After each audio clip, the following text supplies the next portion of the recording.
দুই দিন ব্যাপী তাফসীরুল কোরআনের মাহফিলের আজকে দ্বিতীয় দিন মহিলা সমাবেশ। আজকের এই প্রোগ্রামে যে সমস্ত মায়েরা বোনেরা আপনারা এসেছেন, আপনাদের এই সুন্দর সিদ্ধান্তের জন্য আপনাদেরকে ধন্যবাদ।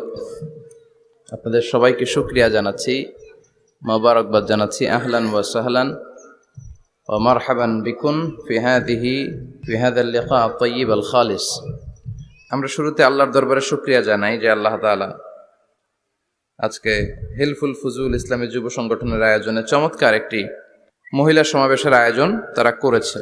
আমি সব সময় আমার শ্রোতাদেরকে এই কথাটা বোঝানোর চেষ্টা করি যে নারীদেরকে সুযোগ করে দেয়া দরকার, কেননা এই নারীদের পেট থেকে জন্মেছে নবীরা, নাকি নবীরা আকাশ থেকে নেমে এসেছে? আল্লাহর ওয়ালিরা, ইসলামের জন্য যারা শহীদ হয়েছে, সব শহীদরা, সব সিদ্দিকিনরা, সব সৎ কর্মশীলরা এই নারীদের পেট থেকে এসেছে। এজন্য নারীদের পেটগুলো হচ্ছে খনির মতো, এটা খনি।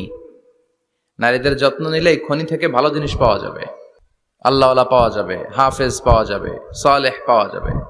আর নারীদের যত্ন না নিলে, কোরআন সুন্নাহ শিখানোর সুযোগ না করে দিলে তাদের পেট থেকেই ডাকাতরা বের হয়, ঠিক কিনা? এই যে যত ডাকাত, সন্ত্রাস, চাঁদাবাজ পৃথিবীতে এসেছে, এরাও এসেছে নারীদের পেট থেকেই।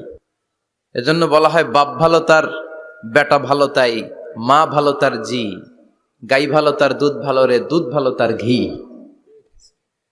গাই ভালো তো দুধ ভালো, দুধ ভালো তো ঘি ভালো, মা ভালো তো মেয়ে ভালো, বাপ ভালো তো বেটা ভালো। কথা বুঝতে পেরেছেন? এজন্য নারীদেরকে সুযোগ করে দেওয়া উচিত।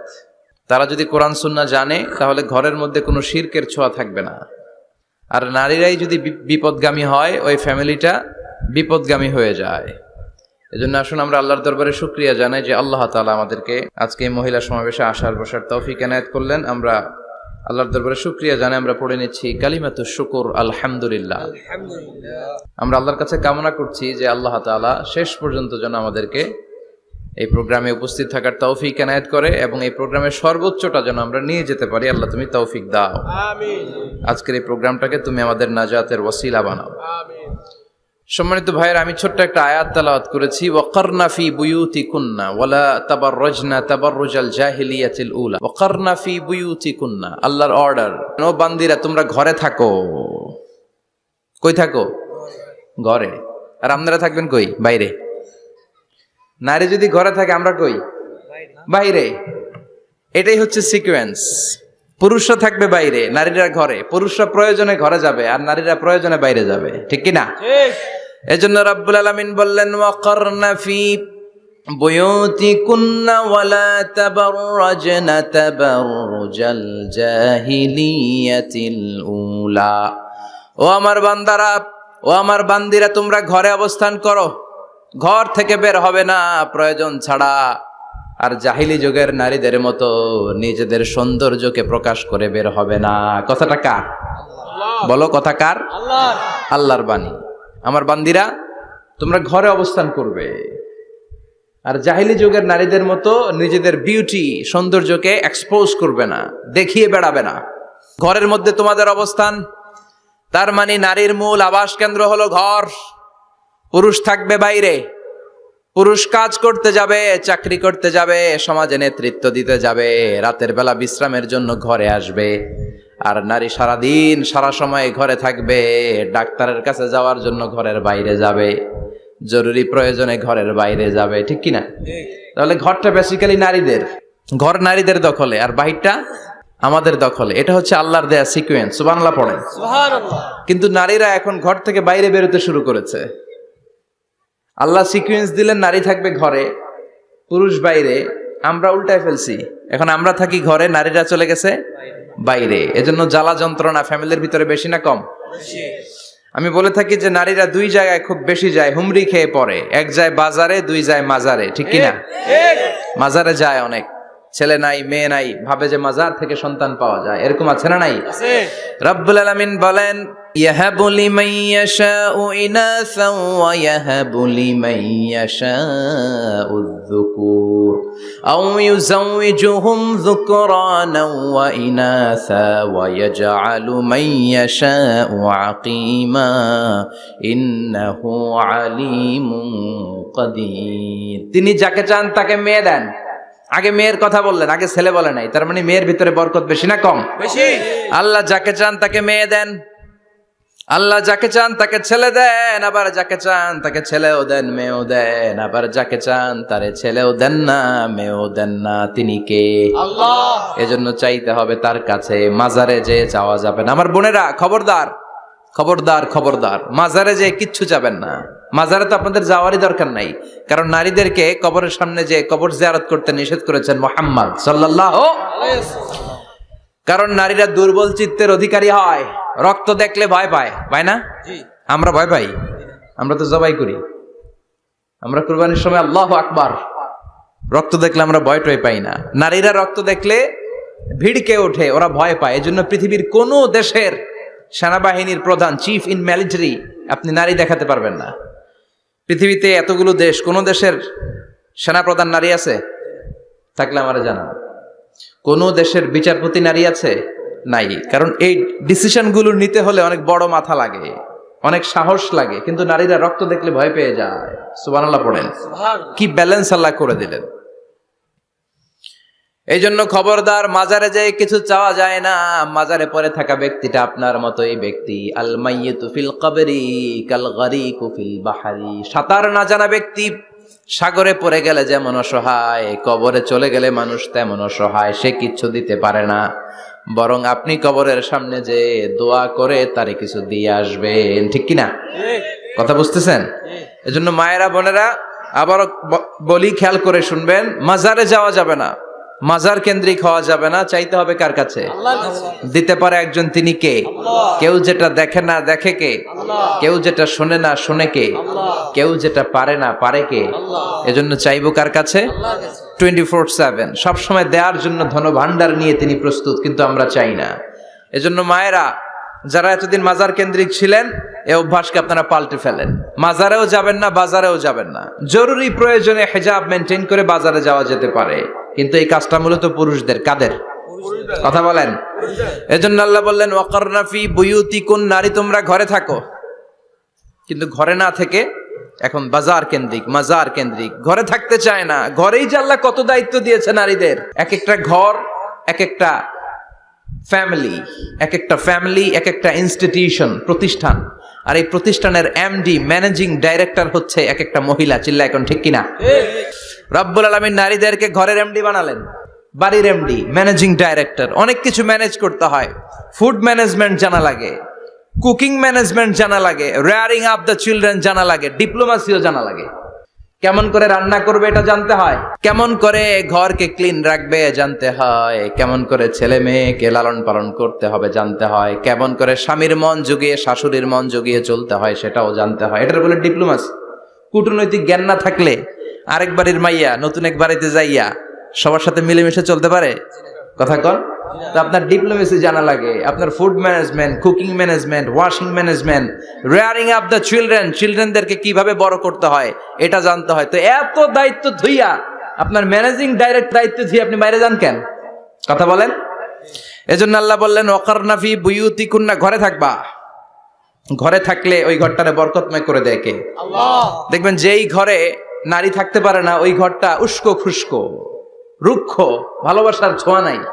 ওই ঘরের মধ্যে মাধুর্যতা নাই, প্রেম নাই, মমতা নাই, সব কেমন যেন অগোছালো। কারণ নারীর হাত পেলে একটা ঘর যেরকম সুন্দর হয়, নারীর হাত না লাগলে ঘরটাকে ওই রকম সুন্দর করে সাজানো যায়। মাঝে মাঝে আমরাও ঘর গুছাই, মাঝে মাঝে আমরাও ঘরকে পরিচ্ছন্ন করতে চাই, কিন্তু মেয়েরা যেমন করে সাজায় আমরা তেমন করে পারি নাকি? কথা কয় না? কথা বলেন। পারি পারি। আমরাও মাঝে মাঝে রান্না করি, মহিলা রান্না করলে যেই স্বাদ হয় আমাদেরটা ওইটা হয়। কথা বলেন। এজন্য আল্লাহ বললেন ওয়াকারনা ফি বুয়ুতিকুন্না, ঘরে থাকবা। পুরুষরা থাকবে বাইরে, তোমরা প্রয়োজনে বাইরে যাবা। আর পুরুষরা রাত্রি বেলায় বিশ্রামের প্রয়োজনে ঘরে আসবে। কার কথা? কার কথা? আবার আল্লাহ নারীদেরকে বললেন চোখ নামাও, আমাদেরকেও বললেন চোখ নামাও, তাদেরকেও বললেন চোখ নামাও। ওয়াকুল্লিল মুমিনাতি ইয়াগদুদনা মিন আবসারিহিন, ও নবী নারীদেরকে বলেন তারাও যেন পরপুরুষ দেখলে চোখ নামিয়ে রাখে। ওয়া ইয়াহফাজনা ফুরুজাহুন্না, তারা যেন তাদের প্রাইভেটসকে হেফাজত করে। ওয়ালা ইউবদিনা জিনাতাহুন্না ইল্লা মা যাহারা মিনহা, দেহের সৌন্দর্য যেন বের না করে দেয়। ওয়াল ইয়াদরিবনা বিখুমুরিহিন্না আলা জুয়ুবিহিন্না, আর তাদের বুকের উপরে যেন একটা চাদর নামিয়ে দেয়। সুবহানাল্লাহ। ওড়নাটা যেন উন্নত বক্ষটা তারা ঢেকে রাখে। এখন বুকের উপরে ওড়না থাকে না, ওড়না থাকে গলায়, ঠিক কিনা? অবশ্য এইখানে যে বোনেরা আসছে এদের এই সমস্যা নাই, এরা সবাই বোরকা পরে আসছে, এদের আত্মীয় স্বজনের মধ্যে ঝামেলা থাকতে পারে। তো আপনারা যে পৌঁছে দিবেন, ওড়না থাকবে কোথায়? নারীদের বুকের উপরে ওড়না থাকবে, চাদর থাকবে, গলার মধ্যে ওড়না রাখার জন্য বলা হয় নাই। ওয়ালিয়াদরিবনা বিখুমুরিহিন্না আলা জুয়ুবিহিন্না, বুকের উপরে রাখো, নিজেকে ঢেকে রাখো, হেজাব করো। হেজাব করলে নারীর মর্যাদা বাড়িয়ে দেয় কে? সম্মানিত বোনেরা, নারী স্বাধীনতার কথা যারা বলে টেলিভিশনে, এগুলো শুনে আপনারা ভড়কে যাবেন না, এগুলো শুনে আপনারা পাগল হবেন না। মনে রাখবেন হেজাব আপনার অধিকার, হেজাব নারীর অধিকার, এটা নারীর সৌন্দর্যের প্রতীক, হেজাব নারীর আভিজাত্যের প্রতীক। হেজাব নারীর সৌন্দর্যের প্রতীক, আভিজাত্যের প্রতীক, তার রূপের প্রতীক, এটা তার অধিকার। চিৎকার করে বলেন ঠিক কিনা?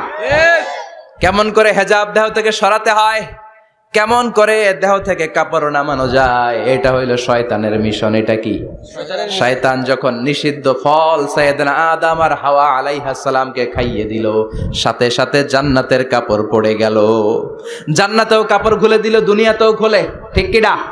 শয়তানের মিশনই এইটা, কাপড় যত কমানো যায়, কাপড় যত কমানো যায়। এজন্য খবরদার, আপনারা অনেক সম্মানিতা, খেয়াল রাখবেন পৃথিবীতে যে জিনিসের মর্যাদা যত বেশি, সম্মান যত বেশি, যেটা যত বেশি দামি, ওইটা তত বেশি প্যাকেটের ভিতরে থাকে, ঠিক কিনা?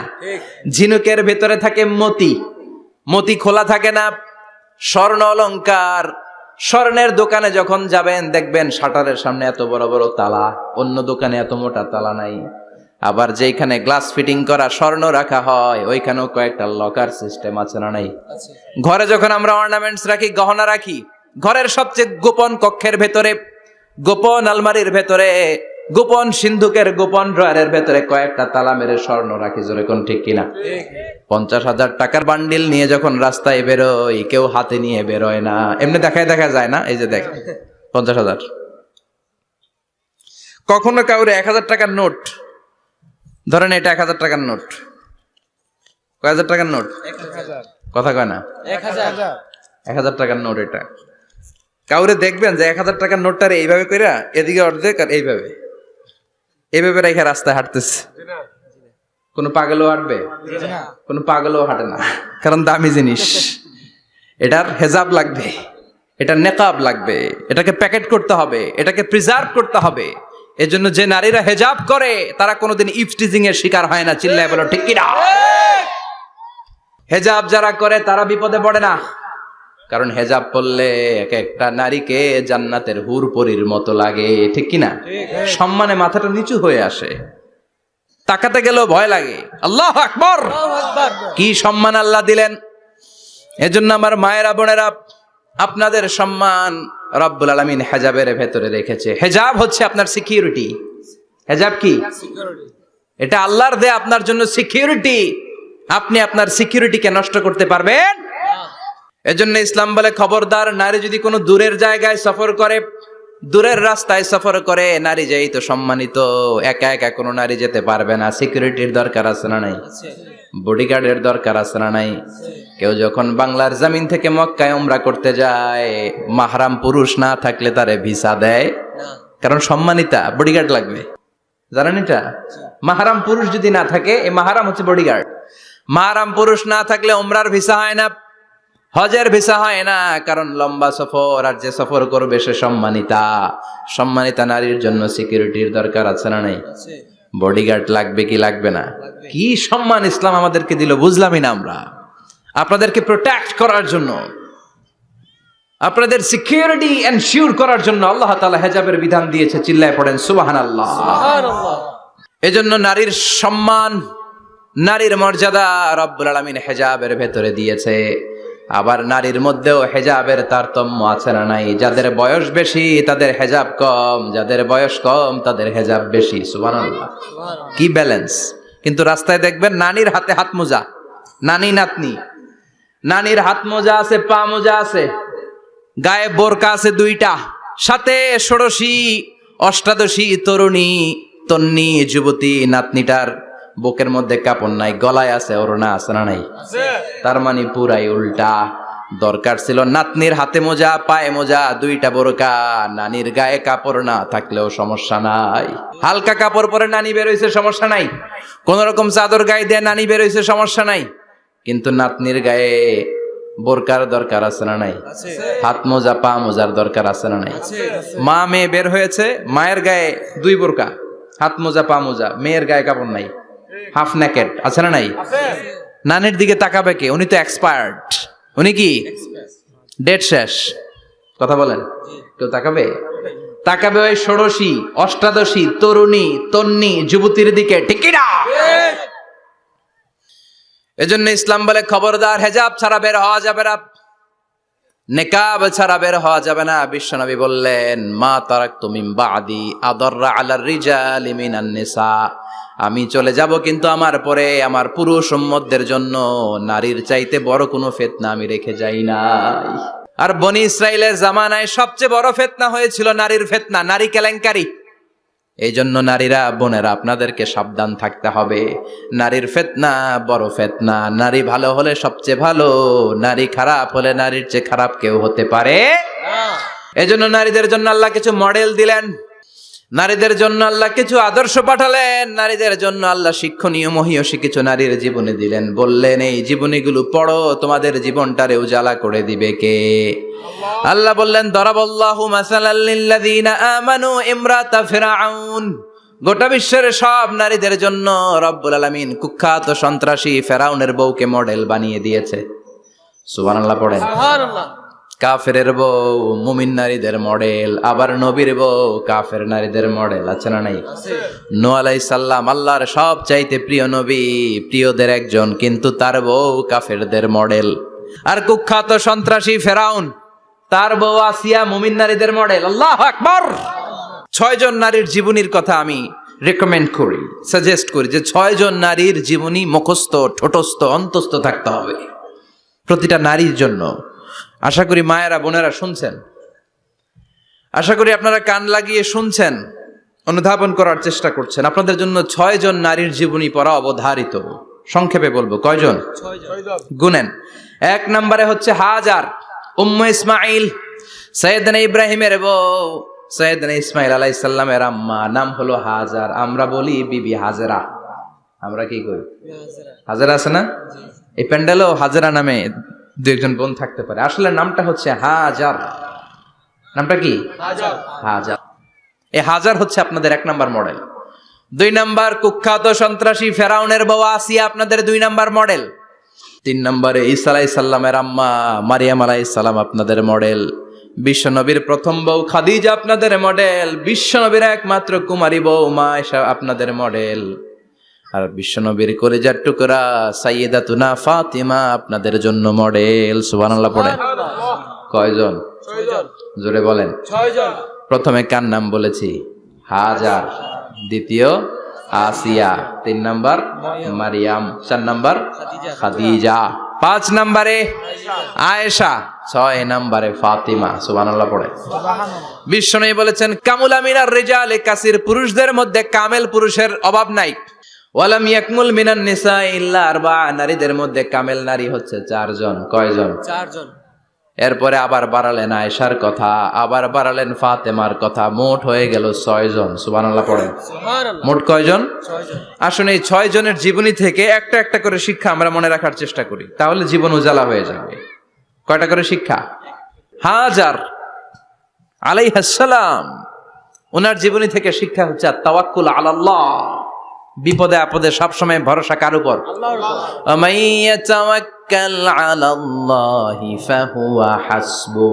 যে ব্যক্তি আল্লাহর উপর ভালো করে তাওয়াক্কুল করে একমাত্র আল্লাহই তার জন্য যথেষ্ট হয়ে যায়। সুবহানাল্লাহ।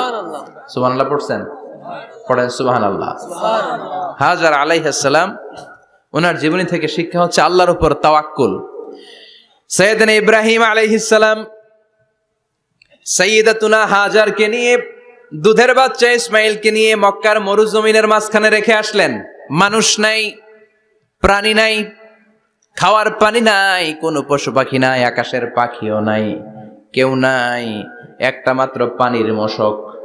একটা মশকের ভেতরে সামান্য কিছু পানি।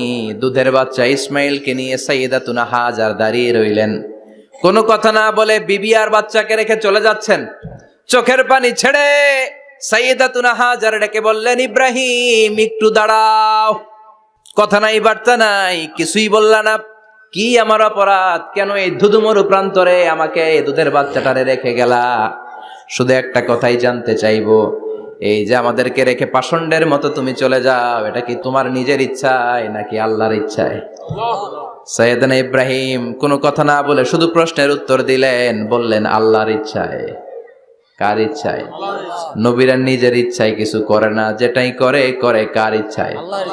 সাইয়্যিদাতুনা হাজার বললেন, ইযান লা ইউদাইয়ুনাল্লাহ, তোমার ইচ্ছায় যদি আমাদেরকে রেখে না যাও, আল্লাহর ইচ্ছায় যদি রেখে যাও, তাহলে আমার ভরসা আছে আল্লাহ আমাদেরকে নষ্ট হতে দিবে না, আল্লাহ আমাদেরকে কোনো কষ্ট দিবে না, আমার আল্লাহই আমার জন্য যথেষ্ট। সুবহানাল্লাহ। আপনারে মায়েরা যারা আছেন, আপনাকে আর আপনার দুই সন্তানকে নিয়ে আপনার স্বামী সিলেটের হাকালুকি হাওরের মাঝখান দিয়ে রেখে আসছে। কি করবেন? পিছনে পিছনে দৌড়াবেন, গালাগালি শুরু করবেন।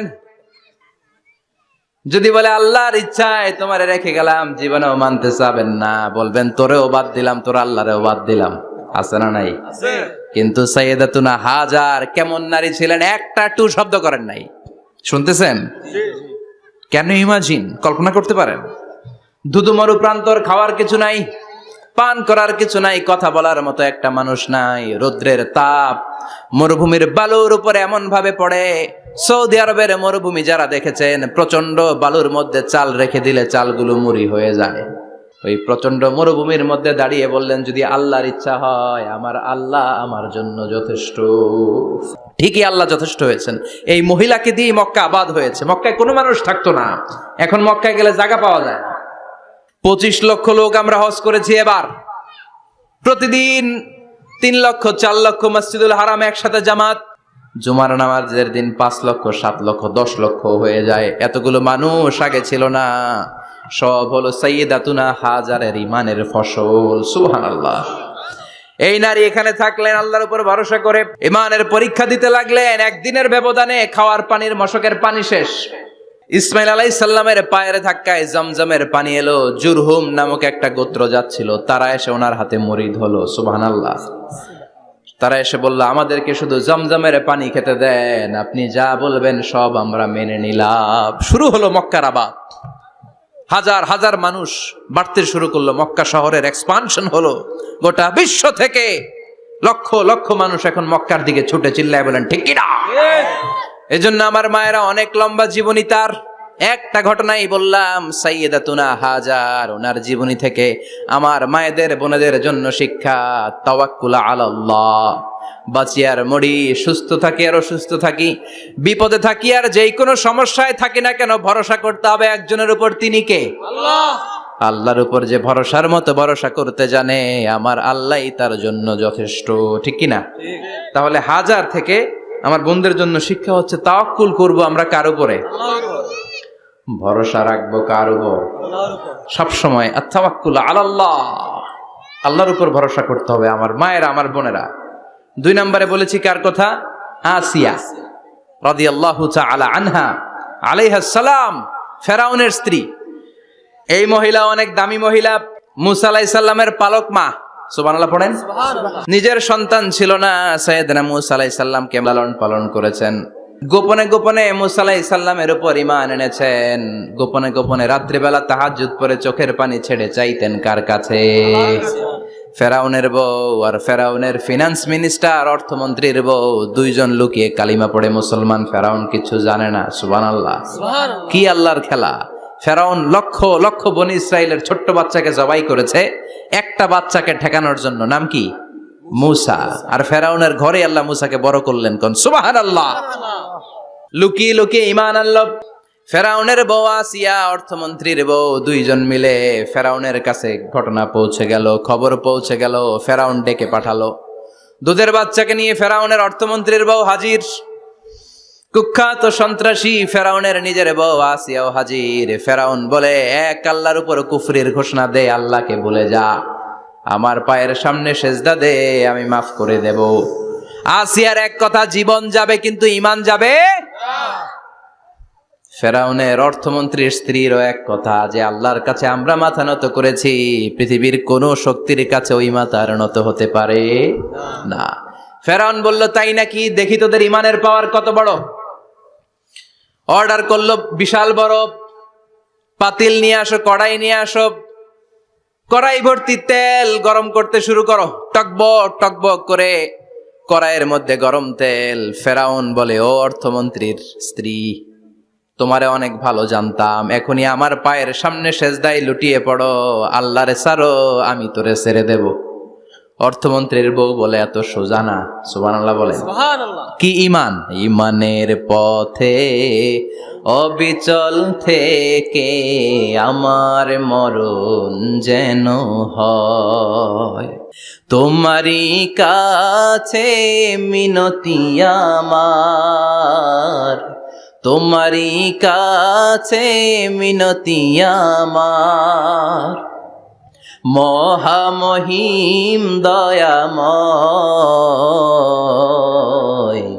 ঈমানের পথে অবিচল থেকে আমার মরণ যেন হয়। পড়েন আমিন।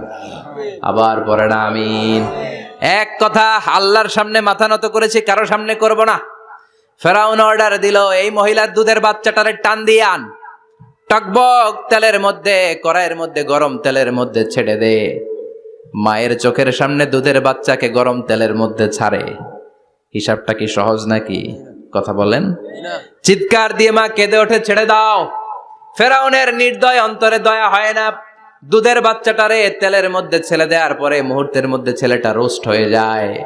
কিন্তু ছেলেটা হাত উঁচু করে ডেকে বলে, মা ভয় পেও না, তোমরা দেখো টকবগে কড়াইয়ের ভেতরে তেল, আসলে মা এটা আগুন না, এটা জান্নাতের বাগান। ও মা, ফেরাউনের দিকে তাকাস না রে মা, আমার মতো দৌড় দিয়ে তেলের মধ্যে ঝাঁপ দে। আল্লাহু আকবার। ফেরাউনের অর্থমন্ত্রীর বউয়ের ঈমান দ্বিগুণ হয়ে যায়, 3 গুণ হয়ে যায়। সে বলে, ফেরাউন, গোটা পৃথিবীটারে এক পাশে করতে পারবি, কিন্তু আমার মাথাটা তোর পায়ের সামনে নোয়াতে পারবি?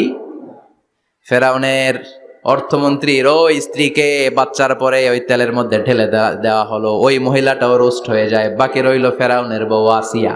কি নাম? আসিয়া কিন্তু দৃশ্যটা দেখেছে, চাক্ষুষ মৃত্যু দেখেছে দুইজনের।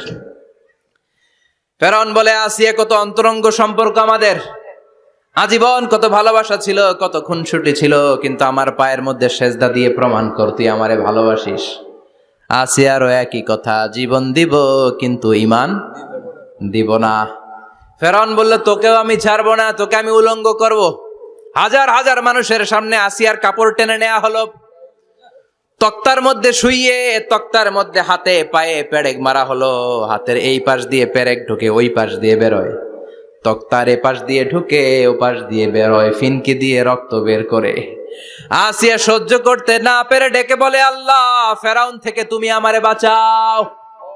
এই দোয়াটা সূরাতুত তাহরিমে আল্লাহ সরাসরি কোট করেছেন, রব্বিবনিলি ইনদাকা বাইতান ফিল জান্নাহ, ও আল্লাহ মালিক, তোমার পাশে জান্নাতে একটা ঘর বানায়া দিও। এরকম একটা সঙ্গীত আছে না নাই?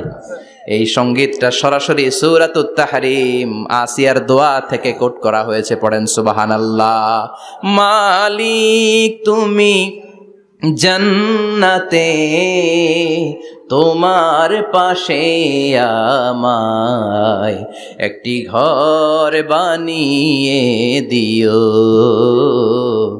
একটি ঘর বানিয়ে দিও সে বিভীষিকাময় মহাদিনে, তোমার প্রতিবেশী করে নিও মালিক তুমি জান্নাতে, তোমার পাশে আমায় একটি ঘর বানিয়ে দিও, একটি ঘর বানিয়ে দিও। আল্লাহু আকবার।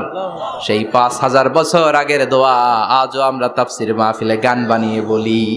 ৫,০০০ বছর আগের কথা আজও আমরা কোরআনের আয়াত হিসেবে পড়ি। আল্লাহু আকবার।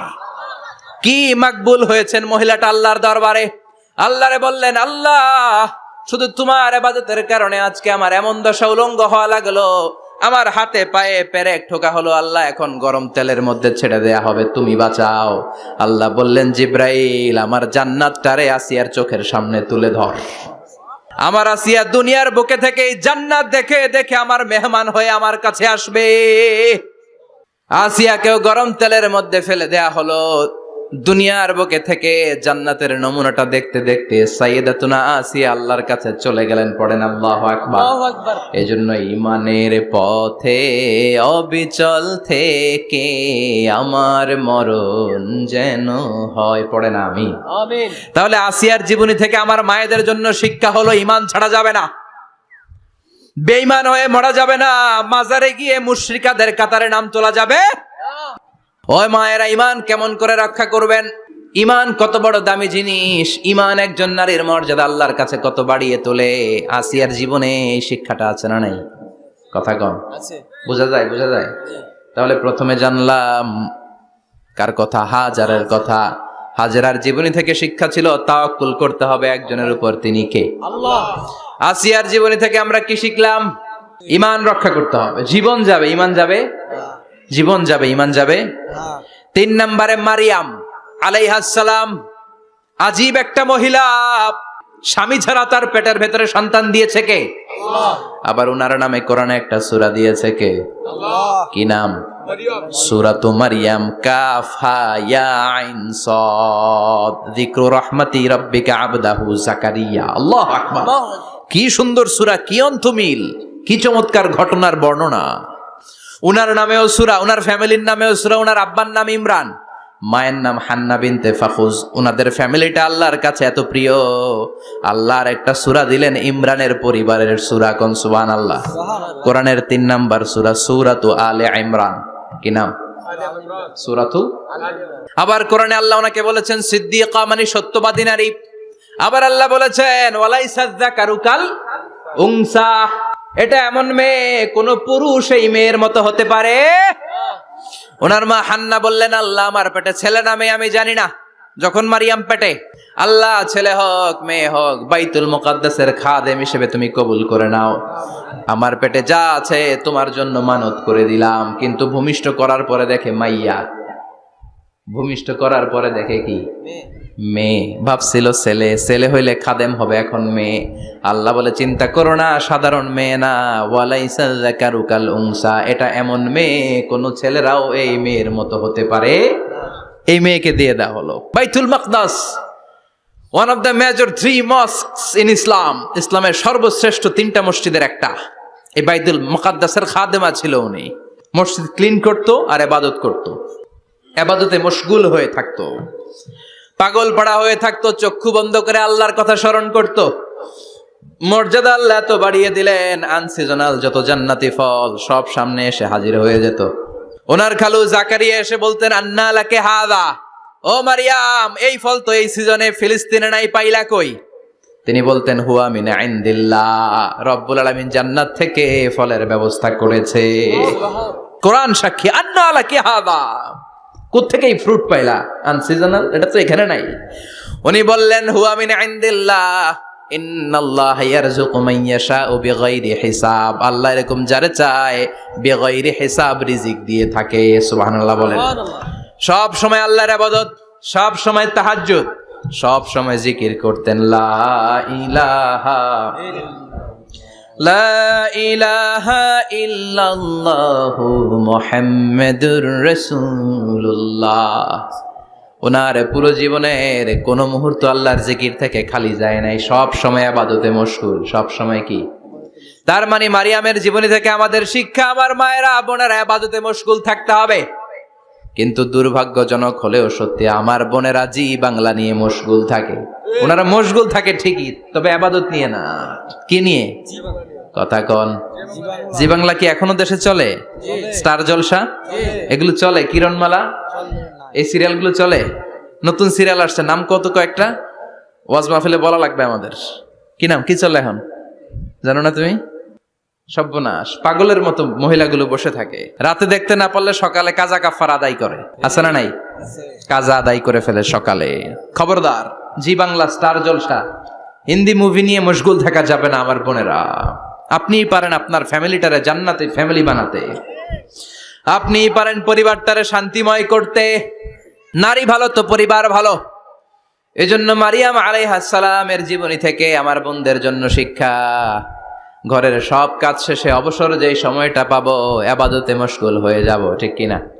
ইবাদতে মশগুল থাকার দরকার আছে না নাই? তাহলে মারিয়ামের মতো আপনাদের মর্যাদাও বাড়িয়ে দিবে কে? কয়জনের জীবনী গেল, আর বাকি কয়জন শুনবেন? কষ্ট হচ্ছে?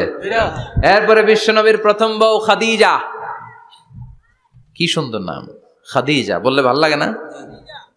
প্রথম নারী যিনি কালিমা পড়ে ইসলাম ধর্ম গ্রহণ করেছেন, আমাদের আম্মা জান। বিশ্বনবীর প্রথম বউ, 25 বছর বিশ্বনবীর সাথে সংসার করেছেন, 3 বছর বিশ্বনবীর সাথে জেল খেটেছেন, শিয়াবে আবি তালেবে। কেমন বউ? জামাইও জেলখানায়, বউ জেলখানায়। বিশ্বনবীর সবগুলো বাচ্চা সন্তান, ছেলে মেয়ে এই মহিলার গর্ভ থেকে এসেছে, একজন ছাড়া, ইব্রাহিম। ইব্রাহিম বিশ্বনবীর আরেক বউ মারিয়ার গর্ভে এসেছে, বাকি সব খাদিজার গর্ভে। যে আমরা ফাতেমা, বিশ্বনবীর কন্যার নাম কি? ফাতেমার মায়ের নাম কি? খাদিজা। সুবহানাল্লাহ। ফাতেমা, রোকাইয়া, উম্মে কুলসুম, জায়নাব, এই 4 জনের মাই খাদিজা। আবার আব্দুল্লাহ, কাসেম, এদের মায়ের নামও খাদিজা। বিশ্বনবীর সব সন্তান এসেছে খাদিজার পেট থেকে। বরকত বেশি না কম? বিশ্বনবী ভয় পেলে খাদিজার কাছে গেলে ভয় কেটে যেত, সাহস যোগাতেন, শেল্টার দিতেন, ছাতার মতো মাথার উপরে দাঁড়িয়ে থাকতেন। আল্লাহু আকবার। বিশ্বনবী বলতেন, রুজিক তো হুব্বাহা, খাদিজার ভালোবাসা আমার অন্তরে আল্লাহ রিজিক হিসেবে দিয়েছে। আবার বিশ্বনবী বলতেন, আল্লাহ যেই কিয়ামতের দিন বন্ধু বন্ধুরে চিনবে না, ভাই ভাইরে চিনবে না, কেউ কাউরে চিনবে না, ওই কঠিন দিনে আমি আমার খাদিজারে যেন ভুলে না যাই, আমার খাদিজারে যেন দেখা মাত্রই চিনতে পারি এটা আমার খাদিজা। খাদিজাকে নিয়ে মা আয়েশা একদিন একটা কটু কথা বলেছিল, ও নবী, কবে আপনার এই বুড়ি মহিলা, বুড়ি বউ খাদিজা ইন্তেকাল করেছে, তারপরে কত সুন্দরী সুন্দরী বউ আমরা এসেছি, আমার ভালো লাগে না? খালি বুড়ির কথা কন কেন? খালি ওই বুড়ির কথা স্মরণ করেন। আমরা আছি, আমাদের দিকে তাকান, আমরা কত সুন্দরী, আমরা কত ভালো। বিশ্বনবী রেগে গেলেন, মা আয়েশাকে এইভাবে ধরলেন। জীবনে কোনোদিন কোন স্ত্রীর গায়ে হাত তোলে নাই, শুধু ওই দিন মা আয়েশাকে এইভাবে ধরেছিলেন আর বলেছিলেন, আয়েশা খবরদার, জীবনে এই কথা বলবা না। আমার খাদিজা আমার বিপদের দিনের সঙ্গিনী, তোমরা আমার সুখের দিনের সঙ্গিনী। তোমরা কেউ আমার সাথে জেল খাটো নাই, খাদিজা আমার সাথে জেল খেটেছে 3 বছর। কয় বছর? 3 বছর। কি মহিলা ছিল! বিশ্বনবীকে সবসময় আগলে রেখেছে, শেল্টার দিয়েছে, প্রতিভক্ত ছিল। খাবার নিয়ে বিশ্বনবীর জন্য এদিক সেদিক যেতেন, বিশ্বনবী না আসলে খেতেন না। বিশ্বনবীকে কলিজার চাইতো বেশি ভালোবাসতো, পতি যা বলবে তাই শুনতো। ও মায়েরা, খাদিজাতুল কুবরার জীবনী থেকে আপনাদের জন্য শিক্ষা হলো প্রতিভক্তি। কি ভক্তি? এখন প্রতিভক্তি নাই, আমরা করি নারী ভক্তি। এখন নারী নির্যাতন কমে গেছে বাংলাদেশে, বেড়ে গেছে পুরুষ নির্যাতন। কথা কন। এখন আমরা ভক্তি করা লাগে, আমরা ভক্তি না করলে ঘরে খাওয়ান নাই, এরকম ঝামেলা আছে না নাই? কথা বলেন। আপনাদের নাগাইশের মহিলারা অনেক ভদ্র, নাগাইশের মহিলারা নিশ্চয়ই পতিকে অনেক ভক্তি করে। মায়েরা, বোনেরা, আপনার স্বামী যদি আপনার উপর নাখোশ থাকে, আপনার ইবাদত আপনাকে বাঁচাতে পারবে না। বিশ্বনবী ফাতেমাকে বললেন, ফাতেমা তুমি বিশ্বনবীর মেয়ে হতে পারো, কিন্তু আলী যদি তোমার উপর নাখোশ থাকে, তোমার সব শেষ, সব শেষ। আবার বিশ্বনবী বললেন, আমি যদি এক আল্লাহ ছাড়া কারো সামনে মাথাটা নত করার বিধান দিতাম, এক আল্লাহ ছাড়া যদি কাউকে সেজদা করতে আমি বলতাম, আমি দুনিয়ার সব নারীদের বলতাম স্বামীর পায়ে সেজদা দিয়ে পড়ে থাকো। কি সম্মান আল্লাহ দিলেন স্বামীকে। আপনার জান্নাত আপনার স্বামীর ভেতরেই। স্বামীকে সন্তুষ্ট করেন, স্বামীর আনুগত্য করেন, দেখবেন ফ্যামিলিটা সুন্দর হবে। আর স্বামীরা স্ত্রীদেরকে ভালোবাসেন, স্ত্রীদেরকে ভালোবাসার গল্প শোনাবেন, দামি দামি শাড়ি কিনে দিবেন, তার স্ত্রীর সাথে প্রেম নিবেদন করেন, ভালোবাসা নিবেদন করেন, সংসারটারে শান্তিপূর্ণ করে দিবে কে? তার মানে খাদিজাতুল কুবরার জীবনী থেকে শিক্ষা কি? বললা গেছি কি শিক্ষা? প্রতিভক্তি। কি ভক্তি? স্বামীকে ভক্তি করা লাগবে, তা না হলে জান্নাত নাই। এরপরে বিশ্বনবীর একমাত্র কুমারী বউ নাম কি? আয়েশা। বিশ্বনবী বললেন উরিতুকি ফিল মানামি সালাসা লায়াল। আয়েশা, বিয়ের আগে তোরে কিন্তু আমি 3 বার স্বপ্নে দেখছিলাম। সুবহানাল্লাহ কইবেন না? সুবহানাল্লাহ। বড্ড খুশি হয়ে গেলেন আয়েশা। এরপরে বললেন 3 বার স্বপ্ন দেখার পরে তোমার ব্যাপারে মনের মধ্যে কেমন কেমন যেন ভালো লাগে। তারপরে একটা ছোট্ট কাগজের মধ্যে, জান্নাতি কাগজ, রেশমি কাপড়ের মধ্যে তোমার চেহারাটা এনে জিব্রাইল বললেন দেখেন নবী কেমন লাগে। আমি কইলাম ভালো লাগে। কার মেয়ে? আপনার বন্ধু আবু বকরের মেয়ে, বিয়ে করবেন নাকি? বিশ্বনবী বললেন ও জিব্রাইল, তুমি যদি ঘটক হও, আল্লাহ যদি হয় কাজী, আমি মুহাম্মদ বিয়েতে রাজি। সুবহানাল্লাহ। সুবহানাল্লাহ পড়েন। সুবহানাল্লাহ। বিয়ে হয়ে গেল, কিন্তু ঘরে দামি ফার্নিচার নাই, টাকা পয়সাও তেমন নাই, কিন্তু আছে খালি সুখ। আছে কি? যেটা টাকা দিয়ে কিনা যায়? টাকা দিয়ে বাড়ি কিনা যায়, গাড়ি কিনা যায়, সুখ কিনা যায় নাকি? টাকা দিয়ে বিছানা কিনা যায়, বালিশ কিনা যায়, ঘুম কিনা যায় নাকি? কথা বলেন। এজন্য সুখ দেয়ার মালিক কে? আল্লাহ। দোকানে সুখ পাওয়া যায়? নাকাইশ বাজারে তো সুখ বেচে না? বেচতে নিয়ে যাইতাম আজকে গাড়িতে করে। সুখ বেচে? কথা কন। সুখ পাওয়া যায় না। সুখ দেয়ার মালিক একজন, তিনি কে? আল্লাহ। মা আয়েশা একমাত্র কুমারী বউ, আদর করে তিনি ডাকতেন হুমায়রা, আবার মাঝে মাঝে ডাকতেন ইয়া আইশু। আয়েশা না, আয়েশু, সংক্ষেপ। এত ভালোবাসতেন মা আয়েশাকে।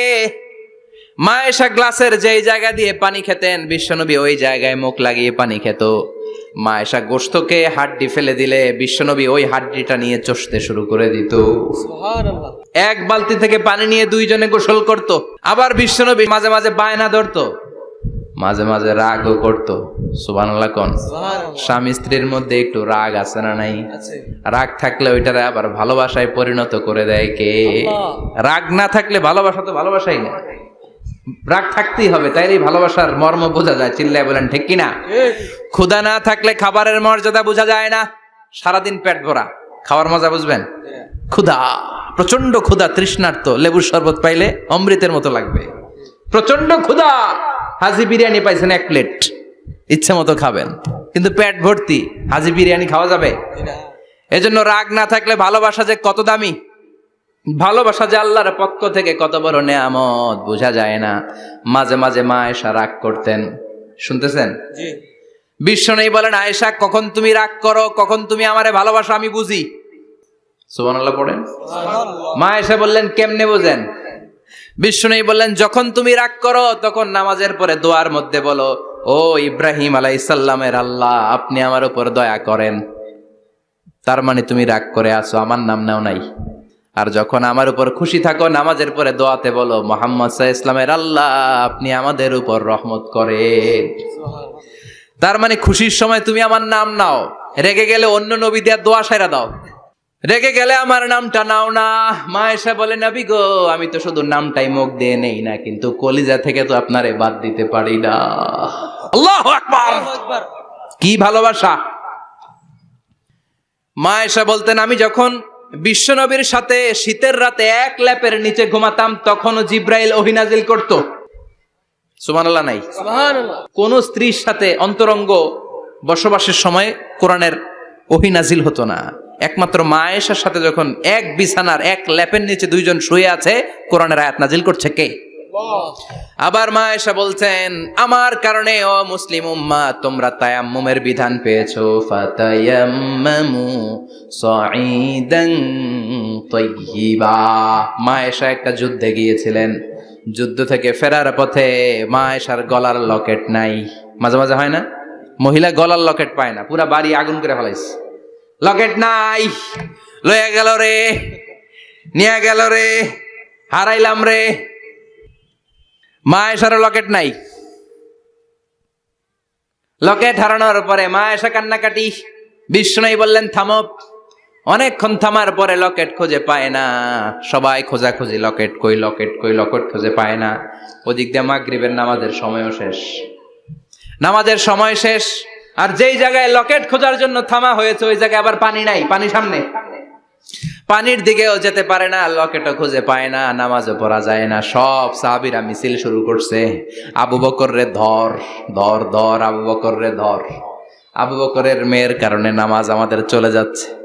সাইয়েদনা আবু বকর ঘটনা বেসামাল দেখে আয়েশার কাছে গেল, যে দেখে বিশ্বনবী মা আয়েশার কোলের মধ্যে, ল্যাপের মধ্যে মাথা দিয়ে শুয়ে আছে। রাগের চোটে বুখারীর বর্ণনা, আঙ্গুল নিয়ে মা আয়েশার পেটের মধ্যে দিল এক খোঁচা। লকেট হারাইলি কেন? তোর জন্য বাইরে মিছিল চলে, তোর জন্য বাইরে সব সাহাবারা বলে নামাজ পড়তে হবে, সময় নাই। ও আবু বকর, আপনার মেয়ের কারণে এই কাণ্ড। খাসরা মানে কুমর। আবু বকর মা আয়েশার খাসরাতে এত জোরে গুতা মেরেছেন, মা আয়েশা বললেন এই গুতার কারণে আমি অনেক দূরে চলে যাওয়ার কথা ছিল ব্যথার চোটে, কিন্তু যাই নাই, কারণ কোলে কে? কোলের মধ্যে বিশ্বনবীর মাথা। নড়ে গেলে বিশ্বনবীর ঘুম ভেঙে যাবে, ব্যথাটা হজম করেছি, নড়ি নাই। আল্লাহ তখন আয়াত নাজিল করলেন, ফালাম তাজিদু মাআন ফাতায়াম্মামু সাঈদান তাইয়্যিবা। ও সাহাবারা, মিছিল বন্ধ করো। কোন নারীর বিরুদ্ধে মিছিল করো? এই নারীর সাথে তো বিয়ে আমি সরাসরি বিশ্বনবীর দিয়েছি। যাও, ওজুর জন্য টেনশনে ছিলা, টেনশনের দরকার নাই। আয়েশার কারণে আজকে নতুন করে একটা বিধান দিলাম, আজ থেকে যদি ওজুর পানি না পাওয়া যায়, বালুর মধ্যে 2 হাত বাড়ি মেরে তায়াম্মুম করো, নামাজ পড়ে নাও, কবুল করে নিবে কে? এই মা আয়েশার লকেট হারানোর কারণে তায়াম্মুমের বিধান নাজিল হয়েছে। কোন সুবহানাল্লাহ। মা আয়েশা বলতেন, আমার কোলে মাথা রেখে বিশ্বনবী শেষ নিঃশ্বাস ত্যাগ করেছে, আবার আমার ঘরের মধ্যেই বিশ্বনবীর কবর। সুবহানাল্লাহ। বিশ্বনবীর কবরটা কিন্তু মা আয়েশার ঘরের মধ্যে। এখনো বিশ্বনবীর কবর যেই জায়গায়, এই জায়গায় মা আয়েশার ঘর ছিল। সুবহানাল্লাহ। কোন 2210টি হাদিস বর্ণনা করেছেন। কত? কথা কয় না, 2210টা। ফ্যামিলির হাদিস বর্ণনার জন্য মা আয়েশাকে আল্লাহ তাআলা বিশ্বনবীর ট্যাপ রেকর্ডার বানিয়ে পাঠিয়েছেন।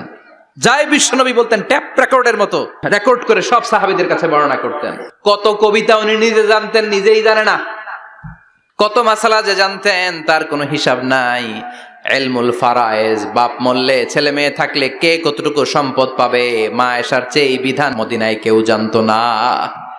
বিশ্বনবীর ইন্তেকালের পরে সাহাবাদের মধ্যে কোনো মাসালা নিয়ে কনফিউশন হলে সব সাহাবারা আম্মা জান আয়েশার কাছে এসে সলিউশন নিয়ে যেতেন। সুবহানাল্লাহ। কোন বিশ্বনবী যা বলেছেন সব মুখস্থ রেখেছেন, সব জ্ঞানের কথা ছড়িয়ে দিয়েছেন, সব সময় পড়াশোনা করতেন। সুবহানাল্লাহ। তার মানে মা আয়েশার জীবনী থেকে আপনাদের জন্য শিক্ষা হচ্ছে জ্ঞানার্জন, জ্ঞানানুরাগী হতে হবে। কি হতে হবে? জ্ঞানানুরাগী।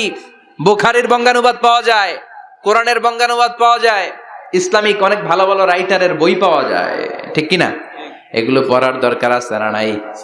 অনেকে বলে হুজুর আমার ছেলেটা মোবাইল ছাড়া কিছু বোঝে না। কি কয়? মোবাইল ছাড়া কিচ্ছু বোঝে না। হুজুর মোবাইল দিলে ঠান্ডা, মোবাইল নিলে কান্দে, এরকম আছে না নাই? এর কারণ হাজব্যান্ড ওয়াইফ দুইটার কাছে সবসময় মোবাইল। কথা কন। বাবার কাছেও মোবাইল, মায়ের কাছেও মোবাইল, তো ছেলে মোবাইলের জন্য কাঁদবে না তো কি করবে? বাবার হাতেও যদি বই থাকে, মায়ের হাতেও যদি বই থাকে, ছেলে মোবাইল চাবে নাকি? ছেলেও চাবে বই, ছেলে চাবে কি? কথা বুঝতে পেরেছেন? এই জন্য জ্ঞান অনুরাগী হতে হবে মা আয়েশার মতো। মা আয়েশা 2210টা হাদিস মুখস্থ করেছে, আপনি কয়টা করছেন? উনি পারলে আপনি পারবেন না কেন? মায়েরা শুনতেছেন তো? আশা করি আপনারা শুনতেছেন। তাহলে মা আয়েশার জীবনী থেকে আমরা শিক্ষা পেলাম জ্ঞান চর্চা করতে হবে। সর্বশেষ কোন নারী? কথা কন। ফাতিমা রাদিয়াল্লাহু তাআলা আনহা, বিশ্বনবীর কলিজার টুকরা। চাচাতো ভাই আলীর সাথে বিয়ে হলো। আলী যখন প্রস্তাব দিল ফাতেমার কাছে, যে বলে ও ফাতেমা রাজি আছো কিনা? চুপচাপ, কথা কয় না। বিশ্বনবী বুঝলেন রাজি, দুইজনকে বিয়ে পড়িয়ে দিলেন। বিয়ে পড়িয়ে দুইজনকে দাঁড় করিয়ে দিয়ে বিশ্বনবী ওযু করলেন। ওযু করার পরে সামান্য কিছু ওযুর পানি ছিল আলীর মাথার মধ্যে ছিটিয়ে দিলেন, বরকতের পানি। সুবহানাল্লাহ কইবেন না? সুবহানাল্লাহ। ওযু করে সাইয়েদনা আলীর মাথার মধ্যে ছিটিয়ে দিলেন আর দোয়া করে দিলেন, বারাকাল্লাহু লাকুমা ওয়া বারাকা আলাইকুমা ওয়া জামাআ বাইনাকুমা ফি খাইর। আল্লাহ তোমাদের দুইজনকে বরকত দিয়ে দাম্পত্য জীবন শুরু করার তৌফিক দান করুক। আবার দোয়া করলেন, আল্লাহুম্মা বারিক লাহুমা ফি বিনাইহিমা, ওদের সম্পর্কে বরকত দেন, ওয়া নাসালিহিমা শিবলিহিমা, ওদের গর্ভে যে সন্তান আসবে এগুলোর শ্রেষ্ঠ সন্তান বানান। 1 বছরের ব্যবধানে ঘরটাকে আলোকিত করে প্রথম সন্তানের জন্ম হাসান। সুবহানাল্লাহ। হাসান রে বিশ্বনবী এত আদর করেছেন, বিশ্বনবীর কাছ থেকে এত আদর কেউ কোনোদিন পায় নাই। হাসান রে বিশ্বনবী ডাকতেন লুকা। বুখারীর বর্ণনা, শব্দটা কি? লুকা মানে পিচ্ছি। ছোট বাচ্চাদেরকে আপনারা কি কন? আরে পিচ্ছি তো আমি কইছি, আপনারা কি কন? নাগাইছে কি বলেন? বাচ্চা বলেন, বাবু বলেন, আর কিছু কি বলেন? আর আর কিছু নাই। তাহলে এই যে বাবু পিচ্ছি, হ্যাঁ, এই বাবু পিচ্ছি আরবি হচ্ছে লুকা। বিশ্বনবী ফাতেমার ঘরে এসে বলতেন, আইনাল লুকা, পিচ্ছিটা কই রে? আমার হাসান কই, আমার নানা ভাই কই? আর বিশ্বনবীর আওয়াজ শুনলে হাসান এসে বিশ্বনবীর কাঁধে। আল্লাহু আকবার, আল্লাহু আকবার। বিশ্বনবী বলতেন, ফাতেমা আমার কলিজার টুকরা, যে ফাতেমারে কষ্ট দেয় সে আমারে কষ্ট দেয়, ফাতেমারে আনন্দ দেয় মানে আমি বিশ্বনবীরে আনন্দ দেয়। এই ফাতেমা সব সময় পর্দায় থাকতেন, দিনের বেলা বেরোতেন না, সারা দিনে টয়লেট করতেন একবার, সেটাও করতেন রাত্রে, যাতে দিনের বেলা কেউ তারে না দেখে। কি ব্যালেন্স লাইফ, কি ব্যালেন্স লাইফ! রাতে একবার টয়লেটে যাওয়া মানে কি সারাদিন খাওয়া দাওয়া এরকম ব্যালেন্স করে করতেন। কেউ দেখতে পারে নাই ওনারে, কেমন ছিল কেউই জানতো না। এমন ভাবে চলাফেরা করতো, কোনো পুরুষদের সামনে দিয়ে কখনো যেতেন না। এজন্য ইন্তেকালের আগে আলীকে বললেন, আলী, বিশ্বনবীর ওসিয়ত অনুযায়ী কিছুদিন পরে আমি আমার বাবার সাথে সাক্ষাৎ করব। ইন্তেকালের সময় বেশি লোক আমার জানাজাতে আসার দরকার নাই, নিজেরা দোয়া করে দিলে চলবে। আর আমার জানাজার খাটিয়ার উপর দিয়ে বিশাল একটা বোরকা দিয়ে দিও। এটার আরবিতে বলে নাউশ। কি বলে? এই প্রথম কোন নারী তার খাটিয়ার উপরে নাউশ ব্যবহার করেছে, জন্য এটাকে বলে সুন্নাতু ফাতিমা, ফাতেমার সুন্নাত। সাইয়েদাতুনা ফাতেমার আগে কেউ জানাজার খাটিয়াতে নাউশ ব্যবহার করে নাই। আল্লাহু আকবার, আল্লাহু আকবার। আলীকে বলে গেলেন, আলী, অল্প কয়েকজন পুরুষ নিয়ে জানাজা দিও, বেশি মানুষের কাছে আমার নিও না। দুনিয়ার বুকে আমি লুকিয়ে লুকিয়ে চলতাম, মরার পরে লুকিয়ে লুকিয়ে আল্লাহর কাছে চলে যেতে চাই, পুরুষদের সামনে আমার নিও না। ও মা, এই ফাতেমার জীবনী থেকে আপনার জন্য শিক্ষা হলো পর্দা। সব সময় এই পর্দাটা দেহে থাকার দরকার আছে না নাই? রাজি আছেন তো? তাহলে এই 6 জন নারীর জীবনে যদি আমার মায়েরা পরে, আমার মায়েরা বোঝে, ওই মায়েরা বিপদগামী হতে পারে নাকি? হতে পারে। তাহলে 6 জনের আবার রিভাইজ করে চলেন। প্রথমে বললাম কার কথা? হাজার। হাজারের জীবনী থেকে শিক্ষা কি? আল্লাহর উপর তাওয়াক্কুল। 2 নম্বরে বললাম কার কথা? আসিয়ার কথা। আসিয়ার জীবনী থেকে শিক্ষা হলো ইমানের পথে অবিচল থাকতে হবে, ঠিক কিনা? তারপরে মারিয়ামের জীবনী থেকে শিক্ষা হলো সব সময় ইবাদতে মশগুল। খাদিজার জীবনী থেকে শিক্ষা হলো প্রতিভক্তি, স্বামীর প্রতি আনুগত্য। মা আয়েশার জীবনী থেকে শিক্ষা হলো জ্ঞান অর্জন করতে হবে কার খুশির জন্য? আর ফাতিমার জীবনী থেকে শিক্ষা হলো সব সময় পর্দা গায়ের মধ্যে থাকার দরকার আছে না নাই? মানতে রাজি আছেন? এই 6 জনের জীবনী গ্রন্থ কিনা যাবে না? কিনতে রাজি আছেন তো? কথা কয় না? সবাই রাজি? নারীদের জন্য জান্নাতে যাওয়া সহজ, a very easy way. Our beloved Prophet Muhammad has prescribed a very easy way to enter the paradise for the women. নারীদের জন্য জান্নাতে যাওয়ার সহজ শর্টকাট। মায়েরা আবার কান খাড়া করেন খরগোশের মতো, শর্টকাট বলে দিয়ে যাই। আলমারআতু ইযা সাল্লাত খামসাহা, বিশ্বনবী ফরমান 4টা কাজ যে নারী দুনিয়ার বুকে করবে, ওই নারীর জন্য জান্নাতের 8টা দরজা খুলে দিবে কে? আল্লাহ। 1 নম্বর, আলমারআতু ইযা সাল্লাত খামসাহা, 5 ওয়াক্ত নামাজ যে মেয়েরা পড়বে, সামাত শাহরাহা, যারা রমজানের রোজা রাখবে, আতাআত বালাহা, স্বামীর আনুগত্য করবে, হাফিজাত ফুরুজাহা, লজ্জাস্থানের হেফাজত করবে। এই 4টা কাজ যে নারীরা করবে, 8টা জান্নাতের দরজা তাদের জন্য খুলে দিবে কে? আল্লাহ। সহজ হয়ে গেল না? মাত্র 4টা। কয়টা? 4টা। আরো জোরে বলেন, কয়টা? 4টা। মাত্র 4টা কাজ। আর কিছু কাজ করতে বিশ্বনবী নিষেধ করেছেন। জামার উপর দিয়ে পারফিউম মেখে যেতে নিষেধ করেছেন মুহাম্মদ সাল্লাল্লাহু আলাইহি ওয়াসাল্লাম। আইয়ুমা ইমরাআতিন ইস্তাআতারাত, যেই মহিলারা পারফিউম মেখে বের হলো পুরুষদের দৃষ্টি আকর্ষণের জন্য, কিয়ামতের দিন জিনাকারিনীদের কাতারে ওদেরকে দাঁড় করাবে কে? অনেক মহিলারা আছে ঝাঁঝালো পারফিউম দেয়, আছে না? টেম্পুর মধ্যে বসাই যায় না, না সিএনজিতে বসছেন, এদিকে বসছে খালাম মায়, হায় হায়। মায়েরা খেয়াল করে শুনেন, আপনাদের ড্রেস কেমন হবে? নাম্বার 1, আপনার পুরো দেহটা ঢাকা থাকতে হবে। যে ড্রেস পরবেন you should cover your whole body. শুধু হাতের এই 2 কবজি আর চেহারা খোলা রাখতে পারবেন, তবে চেহারা ঢেকে রাখা উত্তম। একজন মহিলা বোরকা পড়ছে কিন্তু চেহারা খোলা, তার হেজাব হয় নাই, পর্দা হয় নাই, এটা বলা যাবে? কিন্তু উত্তম হচ্ছে চেহারা ঢেকে রাখা, কারণ চেহারা সৌন্দর্যের রাজধানী। Face is the capital of beauty, ঠিক কিনা? চেহারা দেখলাম তো সব বোঝা গেল, ঠিক কিনা? কেমন মাধুর্যতা আছে, দেখতে কেমন সুন্দরী কিনা সব বোঝা যায়। এজন্য চেহারাটাও ঢেকে রাখবেন, চোখটা খোলা রাখবেন। বিশ্বনবীর স্ত্রী উম্মে সালামা বলে, দেখার জন্য আমার 2 চোখের দরকার নাই, লাগবে 1 চোখ। উনি আরেক চোখের মধ্যে আরেক কাপড় দিয়ে রাখতেন, এমনি তাকাইতেন। সাহাবারা বলতেন উনারা দেখলে আমরা দিতাম দৌড়, ভয় লাগতো। চোখ একটা দেখা যায় আর একটা খোলা, ওনারা দেখে আমরা এদিক সেদিক পালিয়ে যেতাম। আবার অনেক মহিলারা পা ঢাকে না, পা কিন্তু পর্দার অন্তর্ভুক্ত। সব সময় মেয়েরা পা মোজা পরে বেরোতে হবে, পা দেখানো যাবে না। হাদিসে এসেছে শুধু হাত এতটুকু, পা কিন্তু পর্দার অন্তর্ভুক্ত। উম্মে সালামা বললেন, ইয়া রাসূলুল্লাহ, আমরা তো হাঁটতে গেলে অনেক সময় পা দেখা যায়। বিষ্ণু বললেন, তাই? তাহলে 1 বৃহৎ নিচ দিয়ে কাপড় বাড়াও। উম্মে সালামা বললেন, জোরে হাঁটলে তো তারপরও দেখা যাবে। বিষ্ণু বললেন, 1 হাত বাড়াও, ধুলাবালি সহ টানবা, তারপরও পায়ের 1 ইঞ্চি দেখানো যাবে। তাহলে ড্রেস কোডের প্রথম নিয়ম হচ্ছে পুরো দেহ ঢাকবেন। 2 নম্বরে নিয়ম, পোশাক ঢিলে ঢালা হবে না টাইট ফিটিং? আরো জোরে বলেন। আছি আমরা কোন জামানায়, লাজ শরম গেছে হারায়, পাতলা শাড়ির বাহার, পাখি ড্রেস লেহেঙ্গা, পোশাক দেখে নারীর লাজে মরে যাই, হায় হায়। আছি আমরা কোন জামানায়, লাজ শরম গেছে হারায়, ঠিক কিনা? লাজ শরমের বালাই নেই। ঢিলে ঢালা হবে, টাইট ফিটিং হতে পারবে না। মোটা কাপড়ের হবে, এই যে আমার জুব্বা দেখছেন, আমি মহিলাকে পোশাক পরে ফেলেছি কিন্তু হেরা পরে না, এরকম মোটা হবে। মোটা কাপড়, কিচ্ছু দেখা যায় না, বাইনোকুলার দিয়েও দেখা যাবে না। আবার ঢিলে ঢালা আছে না নাই?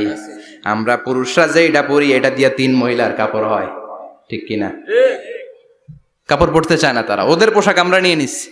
তার মানে ঢিলে ঢালা হবে, মোটা কাপড়ের হবে, টাইট ফিটিং হতে পারবে। আবার পুরুষদের পোশাক হতে পারবে। এই 4টা নিয়ম মেনে যে যেই ধরনের পোশাক পরেন, চাদর পরেন সমস্যা নাই, শাড়ি পরেন সমস্যা নাই, ব্লাউজ পরলে ফুল হাতা পরবেন সমস্যা নাই, মেক্সি পরলেও সমস্যা নাই, বোরকা পরলেও সমস্যা নাই, কিন্তু পোশাকটা শালীন পোশাক হতে হবে। কি পোশাক? সবাই বলেন, শালীন পোশাক। পুরুষদের পোশাক পরা যাবে না, কারণ বিশ্বনবী লানত করেছেন ওই নারীদেরকে যেই নারীরা পুরুষদের মতো সাজতে চায়। এরকম আছে না নাই? দেখলে বোঝা যায় না কোনটা ছেলে কোনটা মেয়ে, আছে না নাই? ইসলাম যে মর্যাদা আপনাদেরকে দিয়েছে আর কেউ দিয়েছে নাকি? ইসলাম বলে প্রথম সন্তান কন্যা সন্তান হলে ঘরের মধ্যে বরকত, আছে না নাই? মিন বারাকাতিল মারআতি তাবকিরুহা বিল ইনাস। একটা মেয়ের মধ্যে বরকত বেশি না কম কেমনে বুঝবেন? তার প্রথম সন্তান যদি মেয়ে হয় তাহলে বুঝবেন এই মেয়েটা বরকতওয়ালা মেয়ে, এই মেয়ে আপনার জীবনে অনেক কিছু নিয়ে আসবে। সুবহানাল্লাহ কইতে পারেন না? কিন্তু অনেক ডাকাইত আছে, মেয়ে হইলে অখুশি হয়, ছেলে হইলে পাড়ার সবারে জিলাপি খাওয়ায়, পাড়ার সবারে মিষ্টি খাওয়ায়, মেয়ে হইলে কিচ্ছু খাওয়ায় না, আছে না নাই? কিন্তু আমরা মেয়ে হলে খুশি হব। কার কার প্রথম সন্তান মেয়ে? হাত তোলেন। হ্যাঁ, অনেকে আছে তো মাশাআল্লাহ, আপনারা অনেক বরকতময়, আলহামদুলিল্লাহ, হাত নামান। আমারও প্রথম সন্তান মেয়ে, 3টাই মাইয়া, জান্নাত একটা আমার দিয়েন। তার মানে 3 জান্নাতের মালিক, মাশাআল্লাহ। আল্লাহ বাইরে তুমি কবুল করো। তার মানে কোন ঘরে যখন মেয়ে আসে আল্লাহ বলে ঘরটা বরকতময়। মেয়েটা যখন বড় হতে শুরু করে, মেয়েটা ভাইয়ের জন্য বরকতময়। মেয়ে যখন বিয়ের উপযুক্ত হয়, বাবার জন্য বরকতময়। 2 মেয়ে মানে বাবার 2 জান্নাত, 3 মেয়ে মানে 3 জান্নাত। সুবহানাল্লাহ। আবার যখন স্বামীর কাছে যায়, ইসলাম বলে ওই স্বামী আল্লাহর কাছে সেরা, যেই স্বামী বউয়ের কাছে সেরা। বউ যদি আপনারে ভালো বলে আপনি আল্লাহর কাছে ভালো, বউ যদি খারাপ বলে আপনি আল্লাহর কাছে খারাপ। তার মানে ব্যালেন্স করেছে ইসলাম। স্বামীরও আনুগত্য করতে বলেছে, আবার স্বামীকেও বলেছে স্ত্রীকে ভালোবাসতে, ঠিক কিনা? কথা বলেন। এবার আরেকজনের স্ত্রী, ইসলাম বলে তোমার হাত যদি বউয়ের হাতের সাথে মিলাও, 2 হাতের সগীরা গুনাহ মাফ করে কে? স্ত্রীর দিকে যখন তাকাও তোমার চোখের সগীরা গুনাহ মাফ করে কে? প্রতি মাসে মাসে স্ত্রীর কাপড় চোপড় আর কসমেটিক্স কেনার জন্য যে টাকাটা দাও, এই টাকাটা সদকা হিসেবে কবুল করবে কে? এবার এই মহিলা গর্ভবতী, ইসলাম বলে সন্তান ভূমিষ্ঠ করতে যে যদি কোনো মা ডেলিভারি কেসে হসপিটালে মারা যায় কিংবা বাসায় মারা যায়, কিয়ামতের দিন ওই মহিলাকে শহীদদের কাতারে দাঁড় করায় দিবে কে? বাচ্চা ভূমিষ্ঠ করতে যে শাহিদা, শহীদদের কাতারে। আর সুন্দর মতো যদি আসে, আল জান্নাতু তাহতা আকদামি উম্মাহাতিকুম, মায়ের পায়ের নিচে সন্তানের বেহেশত আছে না নাই? জোরে বলেন। এজন্য ইসলাম বলে খবরদার, মায়ের মর্যাদা সবচেয়ে বেশি। এক সাহাবী বললেন, ইয়া রাসূলুল্লাহ, কার সাথে ভালো আচরণ করব, বাবার সাথে নাকি মায়ের সাথে? নবী বললেন মায়ের সাথে, এরপরে মায়ের সাথে, তারপরে মায়ের সাথে, তারপরে কার সাথে? তারপরে তোমার পিতার সাথে। মায়ের মর্যাদা কয় গুণ বেশি? ওগো মা তুমি এই ধরনের শ্রেষ্ঠ নিয়ামত, তোমারই পদ তলে রয়েছে জান্নাত। ওগো মা তুমি এই ধরনের শ্রেষ্ঠ নিয়ামত, তোমারই পদ তলে রয়েছে জান্নাত। সুবহানাল্লাহ। আমি বলি আমাদের পায়ের নিচে থাকে মৌজা, জুতা আর বালু, আর মহিলাদের পায়ের নিচে জান্নাত। এই পৃথিবীটারে 1000 বার বিক্রি করলে জান্নাতের একটা চেয়ারের দাম হবে না। সুবহানাল্লাহ পড়েন। আর যেই জান্নাত মায়ের পায়ের নিচে পড়ে আছে, ওই পায়ের দাম বেশি না কম? বেশি। এজন্য মায়েদের সাথে ভালো আচরণ করতে হবে। ইসলাম নারীকে দিয়েছে ইবাদতের অধিকার। নারীরা যদি মহিলা সমাবেশে যেতে চায়, কোনো পুরুষ বাধা দিতে পারবে? নারী যদি মসজিদে নামাজ পড়তে যেতে চায়, বাধা দিতে পারবে? নাগাই শিখে আছে মহিলাদের নামাজের জায়গা? করেন নাই আপনারা? করেন, আস্তে আস্তে করেন, আস্তে আস্তে করতে হবে। তারা অনেক সময় বাইরে বেরোয়, বাসায় আসতে আসতে নামাজের সময় হয়ে গেছে, কই পড়বে নামাজটা? মসজিদে সুযোগ করে দেন, মসজিদে পড়বে। তবে ঘরে পড়া উত্তম, ঘরে পড়লে বেশি সওয়াব। সুবহানাল্লাহ। তার মানে ইবাদতের অধিকার। ইসলাম নারীকে দিয়েছে শিক্ষার্জনের অধিকার। আপনার ছেলেকে স্কুলে পাঠান, শুধু ছেলেকে নয়, আমরা বলি আপনার ছেলেকেও পাঠান, মেয়েকেও পাঠান, ঠিক কিনা? আপনার ছেলেকে মাদ্রাসায় পাঠান, মেয়েকেও পাঠান। শিক্ষা সবার জন্য। বিষ্ণু বলেছেন, আল্লিমু বানাতাকুম সূরাতান নূর, তোমরা তোমাদের মেয়েদেরকে সূরা নূর শিখাও। কোন সূরা? কথা কন। ও আমার মায়েরা, আপনাদের জন্য রব্বুল আলামিন সব হকের কথা সূরাতুন নূরে বলেছে। আল্লিমু বানাতাকুম সূরাতান নূর, তোমরা তোমাদের নারীদেরকে সূরাতুন নূর শিক্ষা দাও। ও আমার মায়েরা, আজ থেকে সূরাতুন নূরের অর্থ পড়বেন, তাফসীর পড়বেন, ঘরটারে বরকতময় করে দিবে কে? আপনাদের আছে মোহরানার অধিকার। বিয়ে করলে পুরুষ মোহরানা পাবে না, দিবে। কিন্তু আমরা এতগুলা টাকা নিয়ে আসি, ডাকাইত আছে না নাই? সারা জীবন মেয়েটারে লালন পালন করলো, একটা মেয়ে হলো একটা বাবার কলিজা। মেয়ে দিয়ে দিল মানে বাবা কলিজা ছিঁড়ে দিল, আর কি চাস? ডাকাত, ফকির কোথাকার। খবরদার, বিয়ের মধ্যে 1 টাকা যদি তুমি যৌতুক খাও, কিয়ামতের দিন আল্লাহ তোমারে ছাড়বে। যৌতুকের সাথে ইসলামের কোনো সম্পর্ক? যৌতুকের সাথে সম্পর্ক। যৌতুক খেলে ডবল গুনাহ। যৌতুক খাওয়া ততটা অপরাধ, কুকুরের গোশত খেলে যত অপরাধ, এর চেয়ে বেশি অপরাধ। কুকুরের গোশত খেলে 1 গুনাহ, হারাম খাওয়ার গুনাহ। যৌতুক খেলে 2 গুনাহ, 1 হারাম খাওয়ার গুনাহ, 2 শ্বশুরবাড়ির উপর জুলুম করার গুনাহ। চিল্লা এখন ঠিক কিনা? এরপরে ইসলাম নারীকে দিল ভালো আচরণ পাওয়ার অধিকার। ইসলাম নারীকে দিল বাবার সম্পদে উত্তরাধিকারের অধিকার। একজন বাবা ইন্তেকালের আগে ছেলেকে যদ্দুর দিবে, মেয়েকে তার অর্ধেক দিতে হবে। যেরকম ঠিক কিনা? নাগাইশের বাবারা কি করে? দেয় তো? নাগাইশ এলাকায় কি হয়? ছেলেরে 2 কাটা দিলে মেয়ের 1 কাটা দেয় না? কদ্দুর দেয়? দেয় না। হ্যাঁ, ডাকাই। ওই যে কয় ডাকাইত। আবার কই সুবহানাল্লাহ। নাউজুবিল্লাহ কও বেটা। ছেলেকে যদ্দুর দিবেন, মেয়েকে অর্ধেক। ইউসিকুমুল্লাহু ফি আওলাদিকুম লিযযাকারি মিসলু হাযযিল উনসায়াইন। ও আমার বাবারা, সম্পদ হলো হাতের ময়লা, আপনি চলে যাবেন, সম্পদ থেকে যাবে। ছেলেরে যদ্দুর দিবেন, মেয়েরে অর্ধেক। কার কথা? মানতে রাজি আছেন তো? একজন প্রশ্ন করেছে যে অনেক মেয়েরা ডিজাইন করা বোরকা পরে, এত ডিজাইন করে যে তাকিয়ে থাকতে মনে চায়।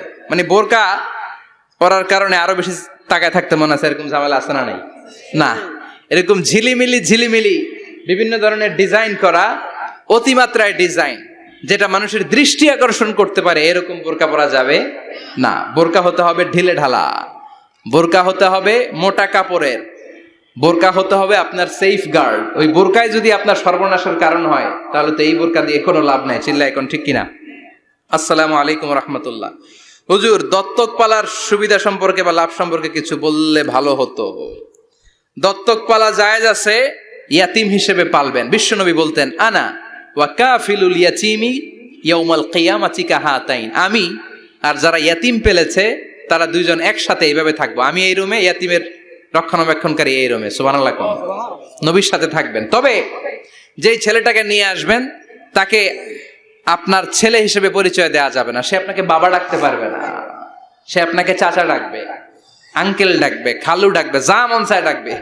আপনাকে আব্বা এটা বলতে পারবে না। সে বলতে পারবে চাচা, সে বলতে পারবে খালু, সে বলতে পারবে মামা। আমার বোনেরা, আপনাদের জন্য যা বলেছি কেফায়া, নাকতাফি বিহাদাল কাদার, এতটুকুই আমি যথেষ্ট মনে করি। এজন্য এই 6 জন নারীর জীবনী আমাদেরকে জানতে হবে। আমাদেরকে হেজাব পালন করতে হবে আমাদের সিকিউরিটির জন্য। ইসলাম আমাদেরকে যে অধিকার দিয়েছে কেউ দেয় নাই। ইসলাম যে বিধান দিয়েছে আমাদের ভালোর জন্যই দিয়েছে, ঠিক কিনা? আল্লাহ আমাদের সবাইকে কথাগুলো বুঝার ও আমল করবার তৌফিক দান করুক। আমরা পড়ি আমিন। আমার মায়েরা বোনেরা, আপনারা ভালো থাকবেন। আপনাদের যেই আত্মীয় মহিলারা আসতে পারে নাই তাদের কাছে আমার পক্ষ থেকে কথাগুলো পৌঁছে দিবেন। এই নাগাইশ এলাকার সব মাদেরকে, বোনদেরকে আল্লাহ তুমি বিশ্বনবীর স্ত্রীদের মতো কবুল করে নাও। আমরা পড়ি আমিন। সুবহানাকাল্লাহুম্মা বিহামদিকা আশহাদু আল্লা ইলাহা ইল্লা আনতা আস্তাগফিরুকা।